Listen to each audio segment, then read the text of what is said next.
नमस्कार श्रोते हो. इंद्रधनुष्याच्या आजच्या कार्यक्रमात मी रेडिओ सखी पौर्णिमा साठे आपलं मनापासून स्वागत करते.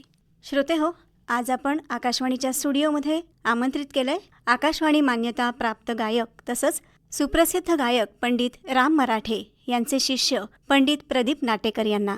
नमस्कार सर. नमस्कार. आकाशवाणीच्या स्टुडिओमध्ये खूप खूप स्वागत तुमचं. धन्यवाद. अर्थातच एक उत्तम गायक म्हणून तुम्ही प्रथितयश आहातच, तर साधारणपणे सर्वांच्या मनात पडणारा प्रश्न की याची सुरुवात कशी झाली? माझे वडील तबला वाजवायचे. तर त्यांच्याकडे मी लहानपणी, अगदी लहान होतो शाळेत, तेव्हा तबला शिकलो. नंतर मी श्रीधर पाध्ये म्हणून त्यांच्याच गावचे आहेत, ते मुंबईला असतात, त्यांच्याकडेही मी तबला शिकलो. अच्छा. पण माझ्या आईला तबल्यापेक्षा गाणं हवं होतं. ती म्हणायची याला गाण्यात टाका, कारण गाणाऱ्याला सगळे बोलवतात. त्यामुळे मग माझे वडील ग्वाल्हेर घराण्याचे ते पराडकर, राजारामभाऊ पराडकर, ते आमच्या जवळ राहायचे, त्यांच्याकडे घेऊन गेले आणि माझं गाणं सुरू झालं. त्यांच्याकडे मी 4-5 वर्ष शिकलो. मग माझे काका मला राम मराठ्यांकडे घेऊन गेले. ते त्यांचे दोस्त होते आणि ते आमच्याकडे नेहमी यायचे. त्यामुळे आता तू तिकडे चल जरा. बरोबर. मग माझं तिथे शिक्षण सुरू झालं. ते मग रेग्युलर सारखं मी सकाळ संध्याकाळ तिथे जात होतो. बरोबर. कुठल्याही कलेची साधना किंवा ते शिकताना एक गुरु शिष्य परंपरा ह्याचा फार मोठा भाग असतो. तर तुम्ही त्याबद्दल काय सांगाल? मला आमच्या पराडकरांनी पण तसंच शिकवलं. पण रामभाऊंच्याकडे आल्यावर मला खूप कार्यक्रम त्यांचे असायचे, त्याच्याबरोबर मला फिरायला मिळालं आणि त्यांच्या मैफिली 5 तासाच्या व्हायच्या. त्यामुळे मला ते मागे बसून, मी जवळजवळ किती वर्ष मागे बसतोय की मला ते सगळे राग यायला लागले. आणि ते मला बाहेरगावी पण घेऊन जायचे. मी अमृतसर कितीतरी खूप ठिकाणी त्यांना साथीसाठी मी घेऊन जायचे आणि मी तिकडे जात असे. पण त्यांच्या मैफिली म्हणजे अशा आजच्यासारख्या 1-1.25 तास 1.5 तासाच्या नव्हत्या. पूर्णपणे 4 तास, कमीत कमी 4 तास आणि 5 तास अशा असायच्या. त्यामुळे आम्हाला पुष्कळ राग त्यांचे पाठ झाल्यासारखे झाले, कारण रोज तेच राग काही किंवा आले तर ते आमचे पाठ व्हायचे. आणि ते सर्व प्रकारचे राग गायचे, म्हणजे जुने नवे आणि जोडरागावर त्यांचं हुकूमत होती. त्यामुळे ते जोडराग आम्हाला त्यांच्या मैफिलीतून पहिले ऐकायला मिळाले. मग आम्ही शिकलो. पण ते गुरूंची शिकवण्याची पद्धत किंवा खासियत काय होती? जुनी पद्धत जी आहे, सूर लावणं, नंतर आलापी वगैरे, आणि नंतर सिस्टमॅटिक बंदिश बसवून घेणं, अशी होती. फक्त काय होतं, त्यांचे कार्यक्रम खूप असल्यामुळे त्यांना असं रेग्युलर सबंध महिनाभर असे असेल असे आम्हाला सापडत नसत. कधी एकदम 8 दिवस मिळाले तर आता 15 दिवस नाही. त्यामुळे ते स्वतःच एवढे बिझी होते, त्यामुळे त्यांना शिकवायला तसा वेळ कमी मिळायचा. पण जे आले तर मात्र एकही दिवस त्यांनी सोडला नाही. आमच्या सगळ्या शिष्यांना ते खूप शिकवायचे.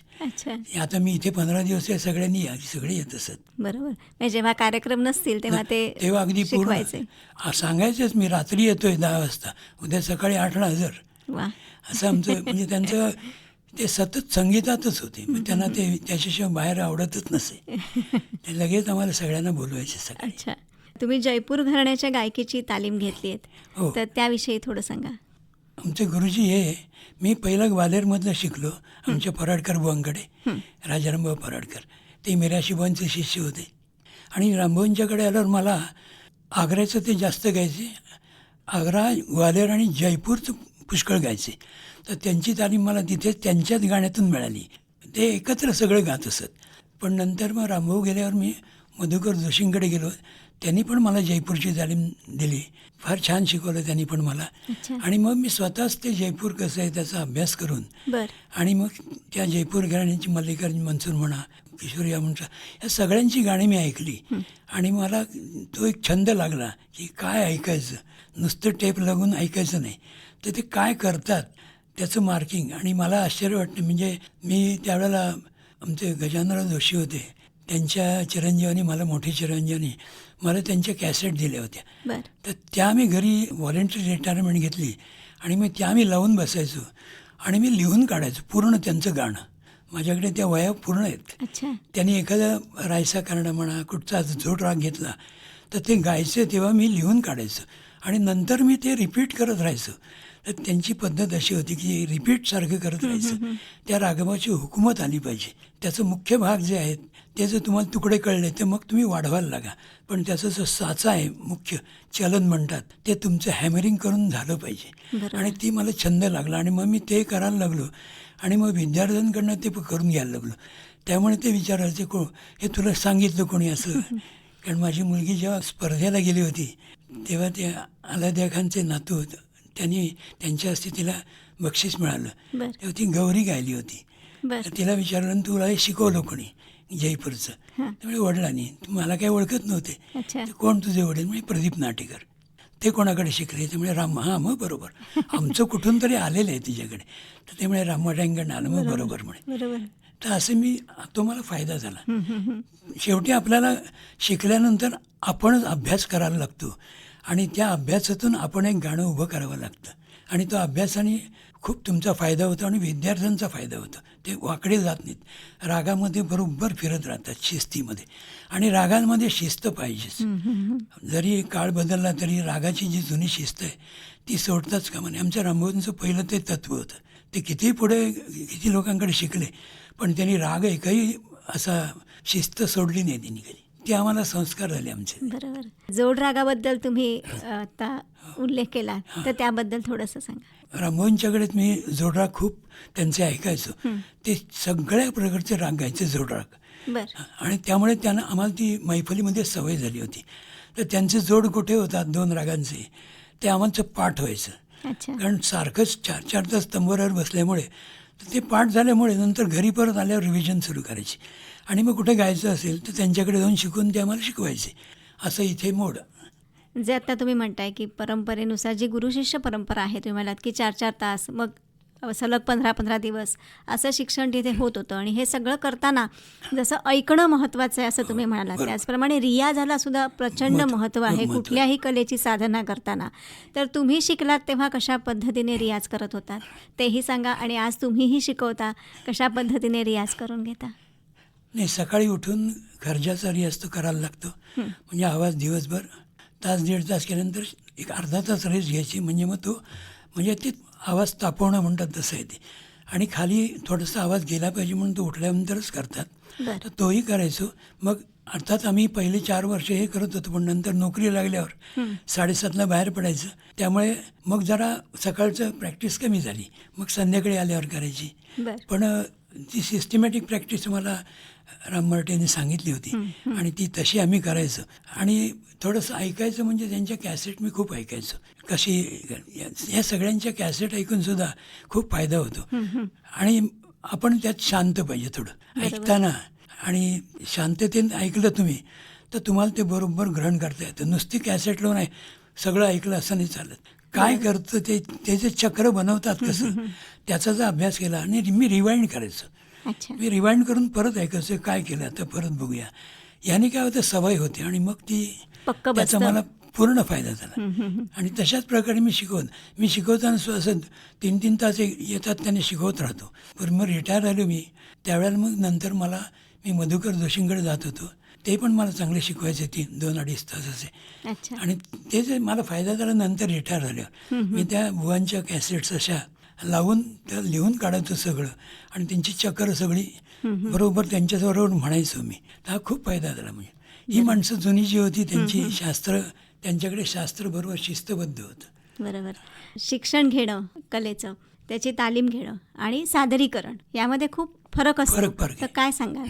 मला वाटतं आपण जेव्हा मैफलीत जातो ना, आपलं गाणं असलं कुठे तर नेहमी आपण पाहिलं काय गातो हे जर नक्की केलं आणि त्याची जर प्रॅक्टिस महिनाभर केली तर आपला कॉन्फिडन्स खूप वाढतो.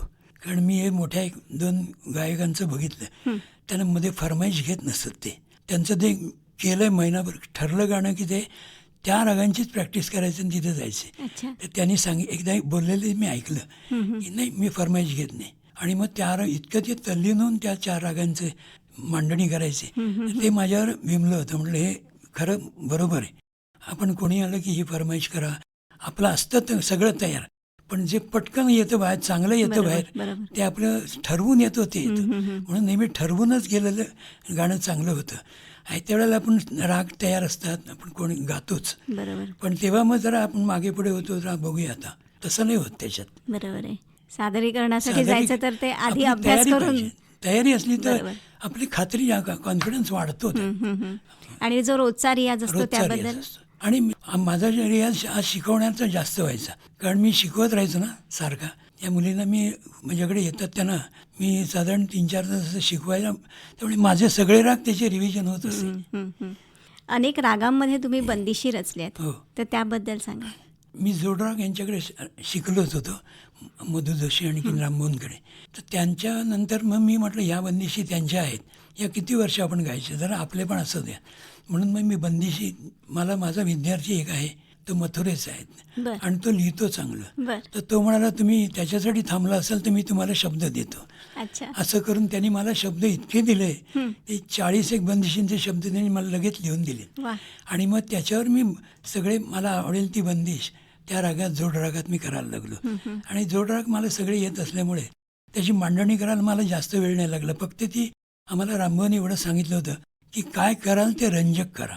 गाणं आपलं नुसते जुने गायक म्हणजे अशी मोठी शास्त्रीय संगीत ऐकणारे नुसते ऐकतात असं नव्हे, पण जनरल माणसाला सुद्धा ते रुचलं पाहिजे. बरोबर. तर अशा टाईपने. आणि त्यांना ती सवय होती, नाट्यपद म्हणायचे, अभंग म्हणायचे. ते म्हणाले काही गाणं कळत नाही अशी माणसं असतात, त्यांनाही त्यात रस वाटला पाहिजे. तर म्हणून असं रंजकता असेल ते गाणं करायचं. त्यामुळे आम्हाला त्याची मला त्या सवय लागली होती. मग ती माझ्या सगळ्या बंदिशी अशा रंजकता झाल्या, म्हणून मग ते लोक पुष्कळांना आवडल्या. पण आता ते गातात सगळे. अच्छा. ते हे म्हणजे मला त्याच बंदिशी नको, म्हणून आपल्या बंदिशी असाव्यात म्हणून मी पुष्कळ कौशिक कर्नाटा, असं पुष्कळ वसंत बहार पुष्कळ केल्यात बंदिशी. संगीत नाटकांमध्ये तुम्ही काम केलंय. हो. आणि अनेक संगीत नाटकं जसं की संगीत सौभद्र, जय जय गौरीशंकर, हुनाजी बाळा, पंडित राज जगन्नाथ, गीता गाती ज्ञानेश्वर, अशा म्हणजे एकापेक्षा एक अजरामर कलाकृती ह्या सगळ्या होऊन गेलेल्या आहेत की आजही ह्या कलाकृती बघायला लोक त्याच आवडीने जातात. आणि यामध्ये तुम्हाला काम करायची संधी मिळाली होती आणि त्याच्यामध्ये तुम्ही रौप्य पदकसुद्धा गायनाचं मिळवलेलं आहे. तर एक तिथे काम करताना काय वेगळेपण जाणवलं, तिथे काय वेगळी तयारी करावी लागली? काय होतं, मी आमच्या रामभाऊंची नाटकाची इतकी नाटकं व्हायची की ते गिरगावात असताना ते नाटक संपले की माझ्या घरी यायचे. त्यामुळे मला ती एक सवय झाली होती की त्यांच्याबरोबर मला नाटकाला बोलवायचंच. 7 वाजता तिथे यायचं, नाटक संपताना 1 अंक. त्यामुळे मला प्रत्येक नाटकाचा शेवटचा अंक माझा पाठ असतो. कारण ते त्यांना भेटायला गेलं ना, ते माझ्यावर मग बाहेर पडायचे. त्यावेळेला त्यांचं सगळं काम मी बघायचं, कसं मांडतात, किती मांडायचं, तर ते सगळं मला माहिती झालं होतं. आणि नंतर आम्हाला सौभद्र जेव्हा काम केलं ते आमच्या कॉम्पिटिशनसाठी गेलं होतं. माझी मिसेस पण होती त्यावेळेला, आणि ते पण आम्हाला शिकवायला यायचे, रविवारचं शिकवायला यायचे. त्यामुळे काय करायचं त्याने आम्हाला बरोबर शिकवलं होतं. नंतर बालचंद्र पेंढारकर आहेत, अण्णा पेंढारकरांनी मला एक दिवशी रामदास कामात आजारी पडले होते आणि त्यांचा मोठा काहीतरी फंक्शन होतं, तो काहीतरी शतक महोत्सव असं काहीतरी होता. आणि ते खूप त्यांनी प्रयत्न केले, 8 दिवस राहिले, तरीसुद्धा डॉक्टरांनी त्यांना परमिशन दिली, त्यांनी कावेळ झाली होती. तर मग ते अण्णा म्हणे तू नाटेकरला घ्या, तू बरोबर करेल, मी करून घेतो. आणि माझं त्यांनी 8 दिवसात ते नाटक होनाजी बाळाचं बसवून घेतलं. कारण आधी मी केलं होतं, ते त्यांनी पाहिलं होतं कॉम्पिटिशनला, तेच परीक्षक होते. मग त्यांनी माझं बघितलेलं होतं, म्हणजे हा करेल, याचं पाठ आहे सगळं. आणि मग तेव्हा त्यांनी माझं ते बसवून घेतलं 8 दिवसात. आणि ते प्रयोगात अतिशय उत्तम झाला, लोकांनाही आवडला. अण्णांना माझ्या खात्री होती. मग त्यांनी मला पंडितराजमध्ये पण बोलवलं प्रोफेशनलसाठी, तिथेही मी काम केलं. ते टी व्हीवर झालं होतं. अच्छा. आता ते आलेलं आहे टी व्हीवर. आणि नंतर एकदा गीता गाती ज्ञानेश्वर, त्यात ज्ञानेश्वरांची भूमिका करण्याचं काहीतरी अडचण आली आणि म्हणाले प्रयोग लागले तेवढे, तर आता 4 दिवस राहिले आणि त्याचं काहीतरी अडून बसला होता. मला म्हणाले नाटेकरला बोलवा, मी त्याचं करून घेतो. मग त्यांनी 4 दिवसात मला तो ज्ञानेश्वर उभा केला. मला अभंग 4 होते, 5 तेवढे म्हणाले तुझं मुख्य काम आहे, डायलॉग कमी आहेत, हां सगळं निवृत्ती बोलतो, तर तू फक्त तेवढं माझं. आणि मला तिने CD दिली होती की मी घरी राहून बघायचो एंट्री कशी, एक्झिट कशी. आणि माझ्या त्यांनी 4 तालमा घेतल्या. आणि असं म्हणजे त्यात मी आयत्या वेळेला गेलो, मग 15 प्रयोग मी केले ते. त्यामुळे ते केलं. स्वरसम्राज्ञीमध्ये केलं मी. आणि पंडितराज जगन्नाथ आणखीन ही आमची कॉम्पिटिशनची नाटकं होती, त्यात गौरीशंकर पण आलं, मग तेही केलं. आणि माझं होनाजी बाळाला बघायला स्वतः रामभाऊ आले होते. ते म्हणाले, एक सिनियर माणूस होते 90 वर्षाचे, ते म्हणाले, ते अंध होते. ते म्हणाले रामभाऊ हा कोण गातोय तो तुमच्यासारखाच गातोय बर. आणि चांगला गातोय म्हणे. तर मग रामभाऊ म्हणाले तो माझाच विद्यार्थी आहे. मग त्या गायकीतूनच त्यांना ते समजलं की आणि आपण त्यांना ते बघत ते नुसतं बरोबर ऐकत बरोबर होते, त्यांना हे दिसत गाण्याचे नव्हतं. संस्कार आहेत. हां.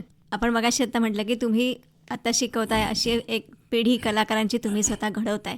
तर आज तरुणांना शिकवताना काय तुम्हाला जाणवतं की तुम्ही जेव्हा शिकलात आणि आत्ता तुम्ही शिकवताय, बराच अंतर आहे त्याच्यामध्ये, काय सांगाल? त्याचा शिकवण्यावरनं मी एक सांगतो की ऑल इंडिया रेडिओला मी पहिला आलो होतो. तिथे ज्या 24 वर्षाच्या आत कॉम्पिटिशन त्यावेळेला असायच्या, अच्छा. तर मी त्यावेळेला शिकत होतो ना, तेव्हा मी पहिला आलो होतो. त्याच्यानंतर मी एक सांगतो का, अगदी माझी मुलीला शिकवलं, ती पण पहिली आली अरे वा. ऑल इंडिया रेडिओला. आणि माझा मुलगा सुधीर संसारांकडे तबला शिकायचा, रोहित नाटेकर, तोही पहिला आला होता. क्या आमच्या बात घरात आहे. तिघही रेडिओत पहिली आली.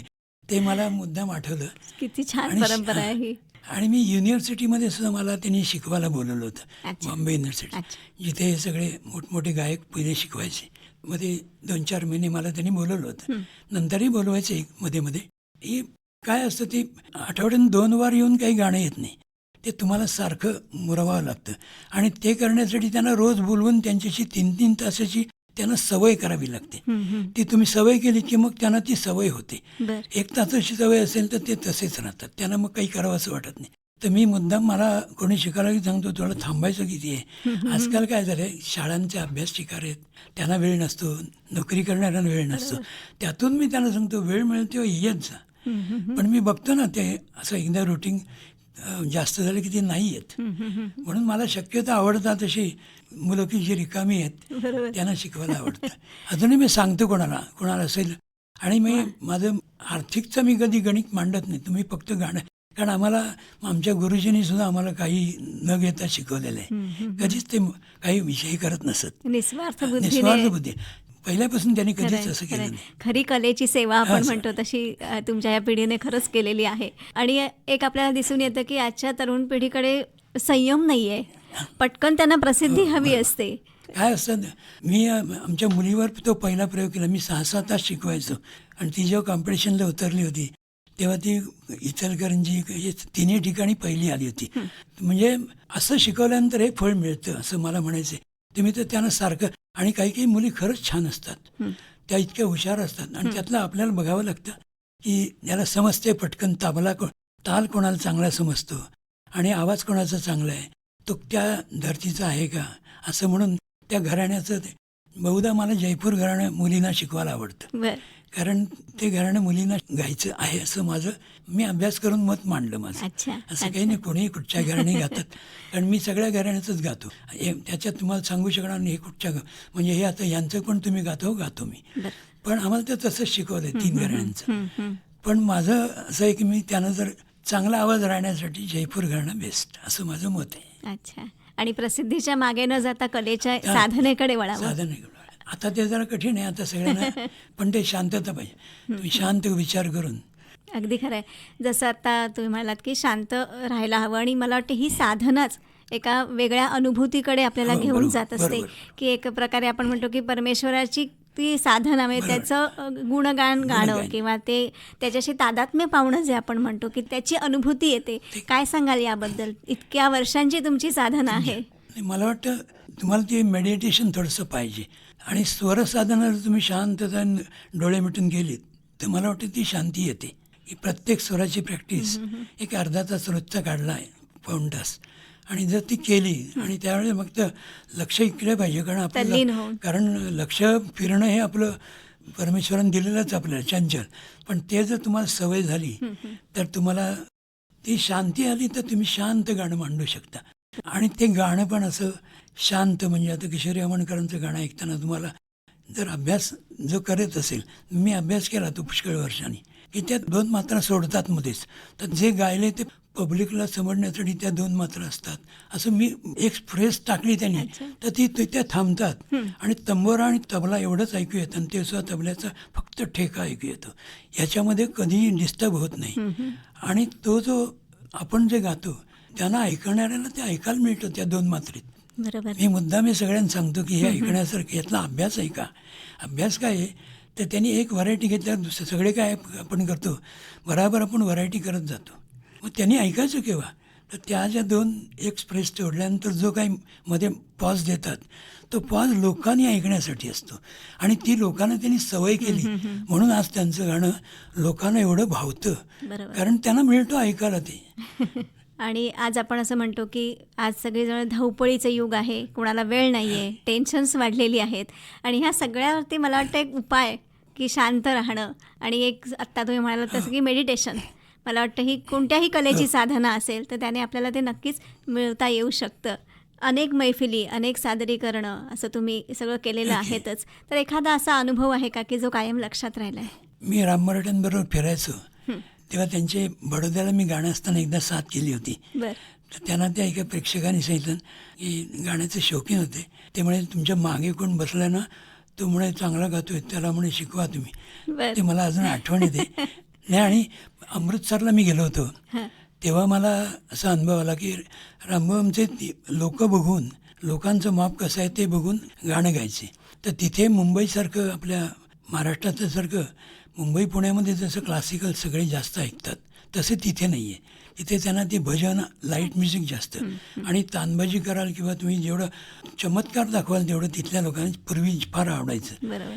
तर तिथे त्या कॉन्फरन्समध्ये राग गायचा अर्धा तास, त्याच्यापेक्षा नाही गायचा. त्यावेळेस मी पाहिलं त्यांनी हरी मेरो जीव हे पद म्हटलं होतं आणि त्याला हिंदी होतं ते, आणि तिथले लोकांना एवढं ते भावलं, कारण त्या मीरा काय प्रभूवर त्यांनी ज्या व्हरायटी केल्या ते लोक वेडे झाले आणि ते पाया पडायला लागले. म्हणजे कुठे कसं गावं ते आम्हाला तिथे रामभाऊ लगेच म्हणाले, इथे असंच गावं लागतं, मुंबईसारखं नाही चालत. इथे लोकांना कसं रिजवायचं, क्लासिकल गायलं तरी तानबाजी अशी करायची की चमत्कार वाटला पाहिजे, नाहीतर ह्या लोक एकदम सुस्त राहतात, त्यांना नाही सवय त्याची. त्यांची चुकी नाही आहे म्हणे, त्यांना इथे त्यांची आवड काय आहे ती त्यांची बघून. गाणं इथे त्यांना मिळतच नाही ते ऐकायला. बरोबर. मुंबईसारखं इथे नाही आहे. अगदी खरं आहे. आणि मोठे मोठे कलाकार मला त्या ठिकाणी पण बघायला मिळाले. अच्छा. म्हणालात तसंच की त्यांच्याबरोबर प्रवास जो तुम्ही केलात तीच एक तुमची हो. म्हणजे साधना, एक कलेची यात्राच होती मला वाटतं ती. आणि त्याच्यातच अनेक गोष्टी तुम्हाला शिकायला मिळाल्या. मला एक मुद्दाम आठवते, म्हणजे कुमार गंधर्वांकडे आम्ही गेलो होतो, तेव्हा रामभाऊंचं गाणं होतं. अच्छा. तेव्हा संध्याकाळची मुद्दाम मला हे सांगावं असं का वाटतं की हे खरंच संध्याकाळी बसलं, 9चं गाणं होतं आणि 7ला त्यांनी 2 तंबोरे घेतले, कुमारांनी लावले आणि एक त्यांच्या मुलांनी वाजवला आणि मी, तो लहान होता 15 वर्षाचा, आणि मी बसलो होतो तंबोऱ्यावर. त्यांनी अर्धा तास ते तंबोरे लावून दोघांना आम्हाला दिले आणि त्याच्यानंतर अर्धा तास आम्ही दोघं वाजवीत राहिलो. हे सगळे कलाकार बाजूला बसले होते, रामभाऊ होते आणि तबले पेटीवाले सगळे होते, कोणी काही बोलायचं नाही. अर्धा तास आम्ही नुसतं ऐकत होतो. बरं. तर ते रामभाऊंना म्हणाले, राम म्हणाले हे सूर हा तू घेऊन जायचा अर्धा तास, हा नुसता ऐकलायस ना, आता गाण्याला जायया. क्या आणि बात मग आहे. आम्हाला ते गाण्याला घेऊन गेले. क्या बात म्हणजे आहे. ही एवढी इतकं प्रेम पाहिजे की त्या 1 तासामध्ये कोणीही बोललं नाही, चहा पाणी आलं ते घ्या, बोलायचं नाही काही, फक्त तंबोरा ऐकत. आणि मी आणि त्यांचा मुलगा मुकुल आम्ही तंबोरा वाजवत होतो. क्या बात आहे. आणि हे वाजून आता तुम्ही ते कानात घेऊन आता तिकडे खरंच. जा, सुरांचा माहोल तयार माहोल होता. पाहिजे. हे तुमच्या आतमध्ये म्हणजे मी म्हटलं नाही मेडिटेशन ते हे की मध्ये आता डिस्टर्ब नाही पाहिजे गाण्याच्या मध्ये. बरोबर. मला खूप ते भावलं म्हणजे ते. वेळेअभावी आपण आता अगदी या मुलाखतीच्या शेवटाकडे येतोय, पण एक सांगते की तुमचं कुटुंब हे कलाकारांचं कुटुंब आहे. आता नुकताच संगीतभूषण पंडित राम मराठे या तुमच्या परिवाराला स्वरगंधार पुरस्कार जाहीर झाला आहे, तर त्याबद्दल तुमचं खूप खूप अभिनंदन. आणि हा जो पुरस्कार दिला जातो त्याबद्दल एक थोडीशी माहिती सांगा. गानवर्धन पुणे ही संस्था जी आहे त्यांच्यातर्फे ज्या कुटुंबामध्ये ते संगीताचा प्रसार सगळ्यांनी केला असेल, तर मला वाटतं अशासाठी त्यांनी तो पुरस्कार ठेवला आहे की ते कुटुंब सगळं संगीतमय आहे. तर आता आमच्याकडे ही संगीतमय म्हणजे आमच्या रामभाऊंचे 2 मुली आणि 2 मुलगे, त्या मोठ्या मुलीच्या 3 मुली आहेत, त्याही तिन्ही गाणारी आहेत. बरोबर. त्या मुलींच्या मुली आता नाती पण गात आहेत. नंतर माझ्याकडे माझी मिसेस आहे, तर आमच्याकडे माझा मुलगा तबला वाजवतो सुधीर संसाराकडे, तोही तबल्यामध्ये एक्सपर्ट आहे. माझी मुलगी तर आता गातेच, म्हणजे ती सगळी रेडिओवर पण गाते, मृणाल नाटेकर भिडे. आणि मुकुंदाची मुलगी स्वरांगी, नंतर संजूचे दोन्ही हिचा धाकटा भाऊ, दुसरा भाऊ आहे त्याचा तो भाग्येश मराठे, प्राजक्ता मराठे, सगळी गाणारी आहेत. आता सगळी गायला लागलेली आहेत आणि माझी नात पण गायला लागली. वा. पण आमच्या घरामध्ये कोणी असं गाण्याशिवाय नाहीच आहे. ती स्वरांगी आहे, तिची मुलं पण गात, म्हणजे मुलगी पण गायला लागली. ही सगळी म्हणजे आता आमच्याकडे म्हणजे पीक रामभाऊनी पीक लावल्यासारखं झालेलं आहे. हे अगदी खरं मोठं आहे. झाड असं लावलंय, नक्कीच. क्रेडिट आहे. म्हणजे क्या बात त्यांनी इतकं ऐकवलंय लोकांना, ते घराघरात घुसलंय. या कुटुंबावर त्याचा एवढा परिणाम झालाय. आणि मुकुंद मराठे म्हणजे त्यांचं एवढं काम करतायत. त्यांनी सगळं रेकॉर्डिंग लोकांपर्यंत ऐकवलं, वा. नाटकाचं म्हणा सगळं. मुकुंद मराठेंचं खूप कॉन्ट्रिब्युशन आहे याच्यात. क्या बात आहे. ते तर सुरेख गातातच, म्हणजे ते सगळे कार्यक्रम करतात त्यांचे. अच्छा पंडितजी, आज तुम्ही इथे आलात आणि एका सुंदर अशा प्रवासात मला वाटतं तुम्ही सगळ्या श्रोत्यांना घेऊन गेलेला आहात. तर त्याबद्दल आकाशवाणीतर्फे सर्व श्रोत्यांतर्फे मी आपले आभार मानते. धन्यवाद. नमस्कार. नमस्कार. आणि तुमच्या पुढच्या सगळ्या यशस्वी वाटचालीसाठी तुमच्या कुटुंबासाठी खूप साऱ्या शुभेच्छा देते. धन्यवाद. नमस्कार. श्रोते हो, या कार्यक्रमाचे सादरकर्ते होते विवेक वानखडे.